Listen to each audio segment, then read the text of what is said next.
Republika e Kosovës viteve të fundit ka pas pozicion jashtëzakonisht keq sa i përket synimeve posaçërisht saj drejt integrimeve evropiane. Faktorët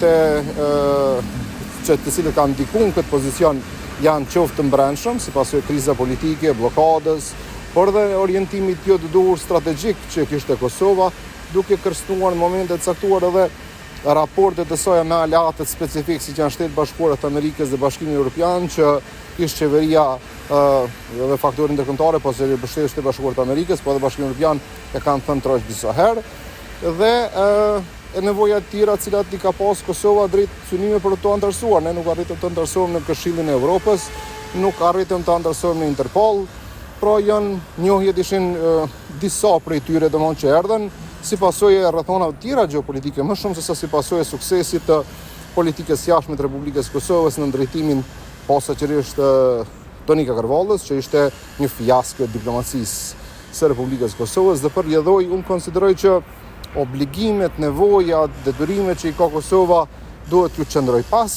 por paralelisht saj është faktori tjetër, po flas për Bashkimin Evropian, që ka pas një raport dyftërsie ndaj Kosovës sa i përket jetësimit të obligimeve të tyre ndaj një vullnet miri siç ka qenë Kosova për të antarësuar në Bashkimin Evropian dhe për të ecë përpara drejt këtij procesi. Pra kemi edhe këtë faktorin tjetër, faktorin e jashtëm, që më pastaj ndodhen edhe faktorë tjerë në kuptimin e rrafshit gjeopolitik, sidomos pas krizës, konkretisht luftës në Ukrainë, dhe sikur vëmendja e faktorit ndërkombëtar lëvizi pak nga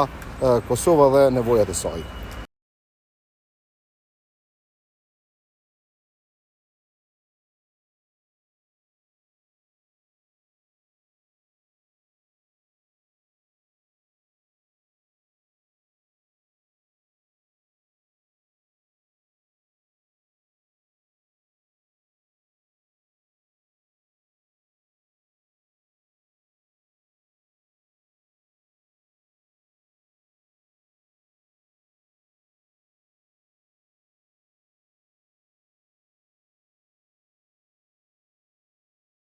Lirisht ky mund të quhet një vit i mrapsht për Kosovën në kuptimin politik, si sa i përket zhvillimeve të